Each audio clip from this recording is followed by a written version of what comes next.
Ok, la última vez llegamos hasta este punto y elaboramos nuestro circuito. Hemos hecho ese mismo circuito en nuestra tabla de pruebas. Ahora vamos a proceder a programar el PIC. Para eso necesitamos tanto el software como el hardware de programación. En este caso yo voy a utilizar S2E2 USB. Él está basado en el PIC-Kit 2 de la gente de Soluciones Electrónicas RL, sin ánimos de hacer publicidad. Y podemos ver que dice el S2 USB está conectado y de S2 USB. Ahora, él hasta los momentos no tiene el PIC conectado. Hay que retirar el PIC de su base y colocarlo según como nos indica el programador. Acá podemos observar el hardware que hemos desarrollado para hacer funcionar nuestro PIC.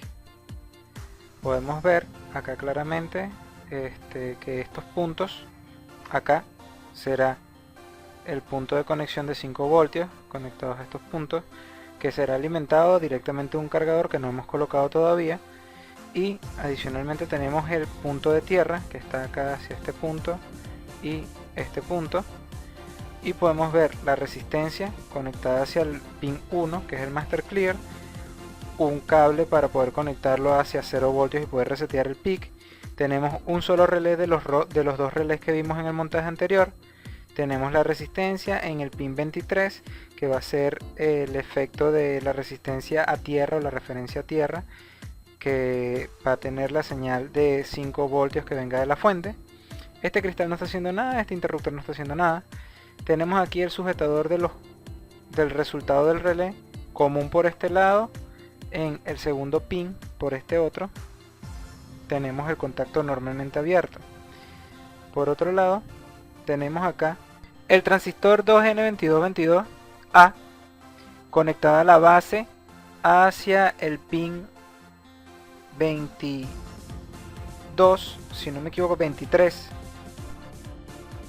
En el pin 23 está conectada la base del transistor 2N2222 y en el pin 22 está conectada la entrada de comparación tal cual, cumpliendo con lo que nos dice el diagrama, y el pin 21 está conectado perennemente a 5 voltios porque se supone que se va a alimentar directamente del cargador y estamos prescindiendo de la resistencia que se iba a utilizar allí.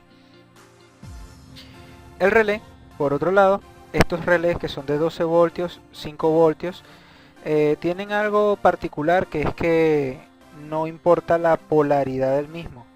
De hecho, podemos ver que acá esta va a ser la entrada de 12 voltios y va a estar conectada a lo que sería el colector del transistor. Este transistor va a aguantar tranquilamente los 12 voltios porque se van a caer en el relé. Y el transistor está conectado base hacia su entrada de control y emisor hacia tierra o hacia el neutro realmente. Por otro lado, común hacia la salida del relé y normalmente abierto hacia la salida del relé, que son los elementos que van a abrir que van a activar nuestra PC. Por otro lado tenemos acá el diodo conectado a la base para indicar cuándo se activa el transistor, para tener una indicación visual. Eso no estaba planificado en nuestro proyecto. Ahora, ¿qué debemos hacer para programar? Normalmente debemos estar descargados a tierra. En este caso yo estoy descargado a tierra a través de la PC. Tenemos que agarrar nuestro integrado y observar dentro de las partes del integrado que tiene marcado su pin número 1. El pin número 1 tiene que ir según, dependiendo de nuestro programador, en este caso el programador que estamos utilizando, como ya dije, es el SE2 USB, tiene específicamente ubicado acá los pines 8, 14, 18, 28, 40, pero eso es solamente la referencia de si vamos a programar integrados que son de 8, 14, 18 pines o de 28 a 40 pines.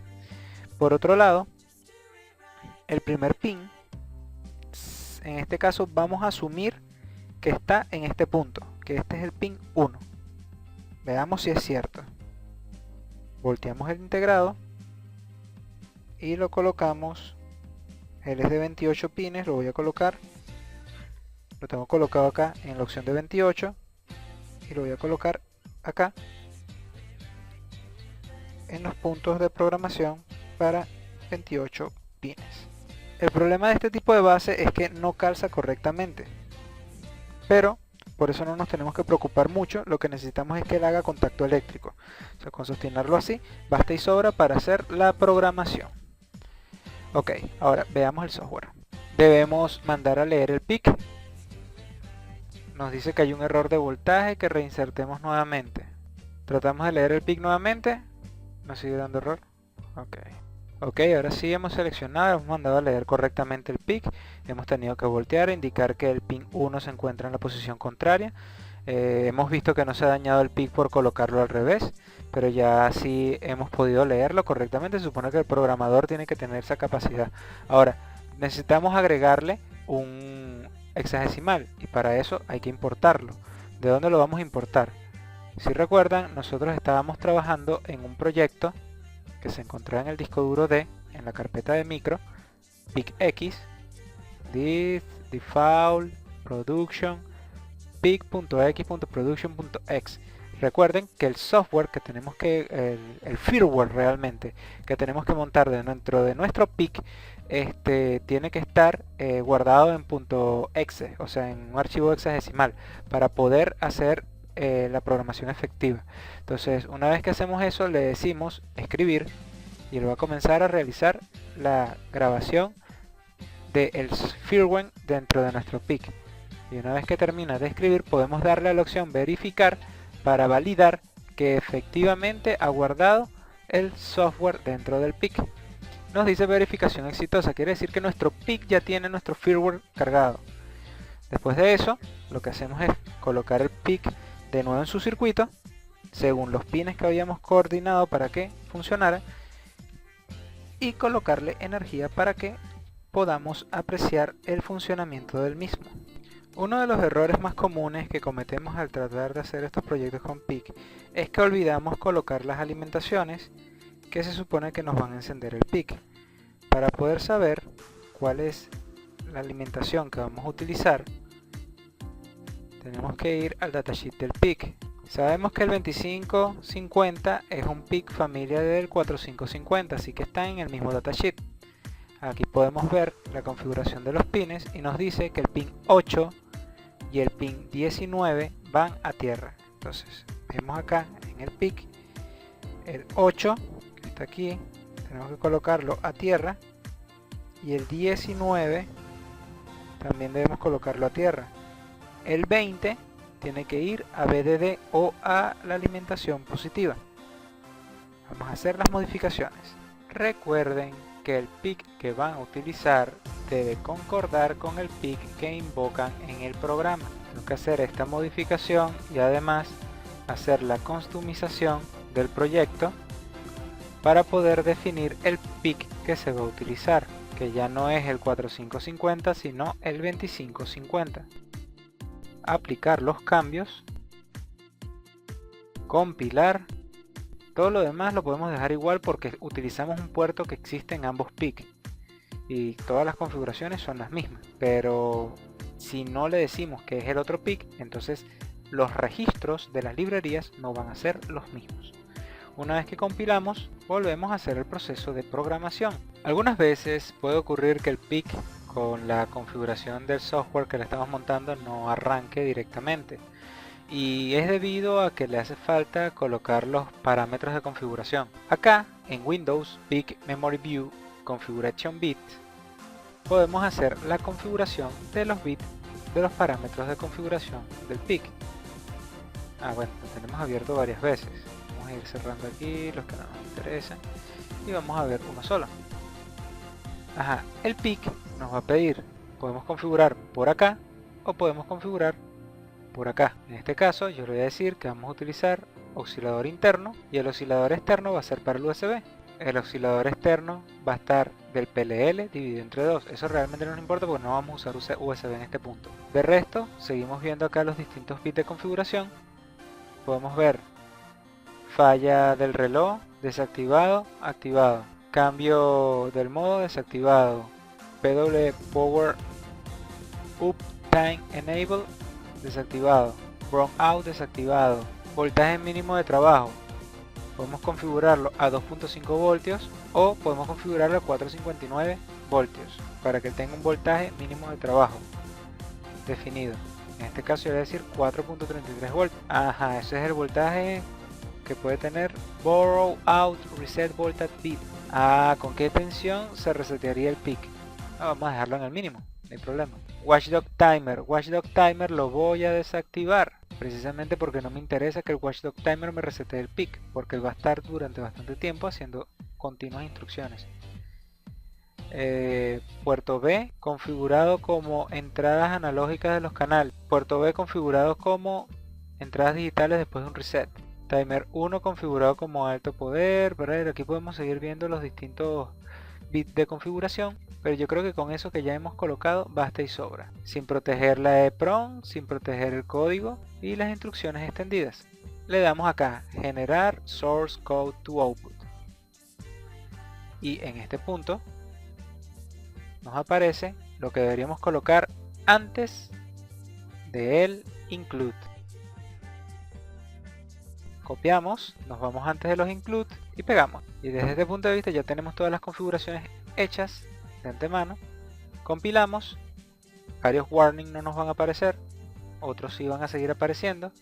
Ven que no aparecen los warnings de la configuración, solamente aparecen los warnings de la declaración del header y del uso de upgrade del RB0, RB2, RB1, o sea los puertos RB directamente.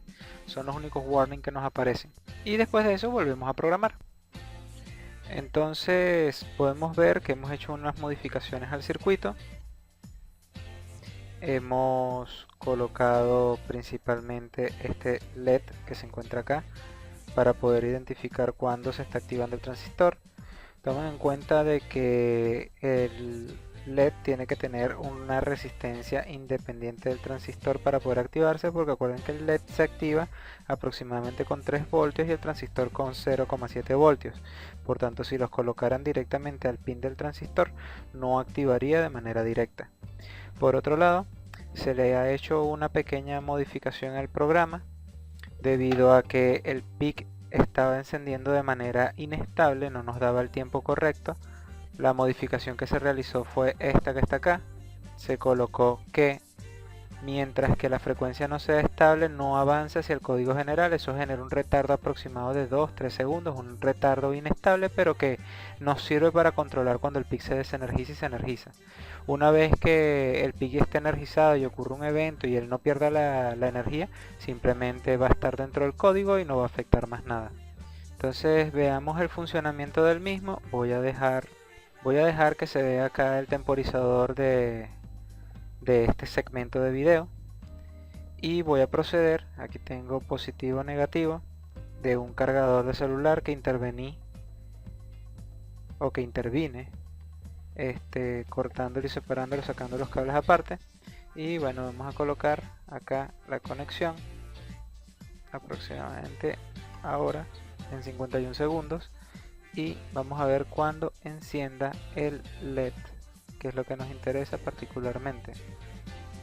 Debería tardar aproximadamente unos 35 segundos porque el multiplicador de retardo lo coloqué en 2, no en 3 como lo vimos en el video anterior que nos daba 50 y pico segundos, ni en 18 que es para lograr los 5 minutos de retardo. Ahí podemos ver que el LED encendió. Si tratamos de colocarlo en una región oscura se puede ver el brillo intermedio dentro del LED. Y si desenchufamos, podemos ver, o mejor dicho, no lo desenchufemos, hagamos que el dispositivo encendió colocando esto en 5 voltios. Ahí podemos ver que el LED apagó. Faltaría el video número 3, que es haciendo la prueba en vivo directamente con nuestro computador.